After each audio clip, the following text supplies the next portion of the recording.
Bonjour à tout le monde, je profite aujourd'hui de mettre un petit vidéo en attendant parce que là j'attends une douille de 35 chez PSA. Ils mettent l'écrou de cardan 35.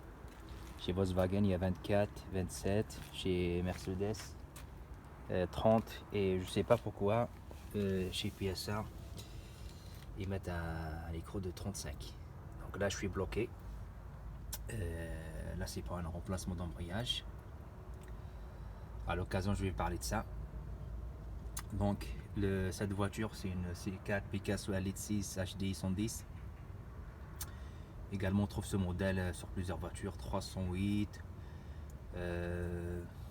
307 aussi, C4 normal, C4 7 places, plusieurs modèles chez PSA. C3 PSA C3 Peugeot c'est le même en fait. Donc là je profite de parler de ça. Là c'est un bimas en fait. Là j'ai pas encore démonté, j'attends juste la douille pour démonter les cardans. Il me reste que ça et je vais sortir la boîte. Là donc je vais remplacer le client. Il m'a ramené un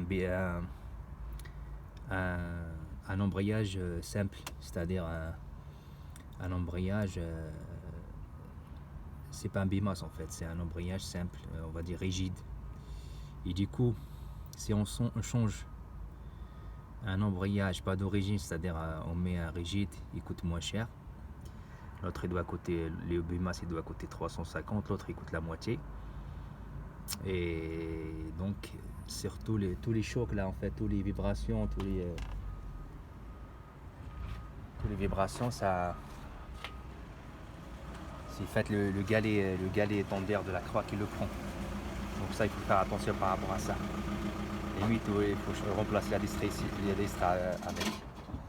Et là je profite de parler d'autre chose aussi. Donc c'est la maladie chez PSA LX6. Donc là il y a les joints d'injecteur là qui fuient, ça c'est la maladie. Et pour les remplacer, les gens ils galèrent. En fait, moi j'ai une solution de mettre une douille de 13 et le taper tout doucement. Le joint là, sinon ça pète après. Et il faut prendre des joints chez PSA, ça coûte 25 €. Il ne faut pas prendre sur internet.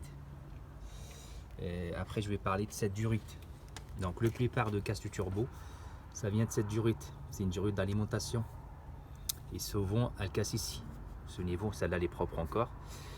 Elle coûte 18 €, 20 € sur internet. Pour la remplacer, là je profite de montrer, il faut démonter le catalyseur. Donc elle part là, elle fait le tour et elle sort de bloc. Là vous voyez la vis là, c'est une vis à l'aine. Elle tient là et là. Pour la remplacer, c'est pas trop compliqué. Si un jour vous constatez qu'il y a une fuite là, il faut faire attention, il ne faut pas trop traîner. Sinon c'est le turbo, il est plus alimenté, il n'y a plus d'huile et il se casse tout de suite. Aussi je parle d'autre chose, si vous trouvez l'huile là, dans cette durite là, d'échangeur, c'est-à-dire le turbo il est fatigué. Vraiment, regardez là, il commence à être fatigué. Vous pouvez démonter juste cette durite ou celle-là et voir. Après oui, donc là le turbo, les injecteurs. Aussi, si vous remplacez les injecteurs et vous constatez qu'il reste encore une fuite, comme le cas là, donc le client est déjà remplacé, et encore une fuite, vous voyez une grosse fuite là, il y a l'huile partout. Ça vient de ça, le renifleur, ça se vend une pièce complète là, de là jusqu'à là. Et avec des petites vis de 8, elle est trop facile à remplacer.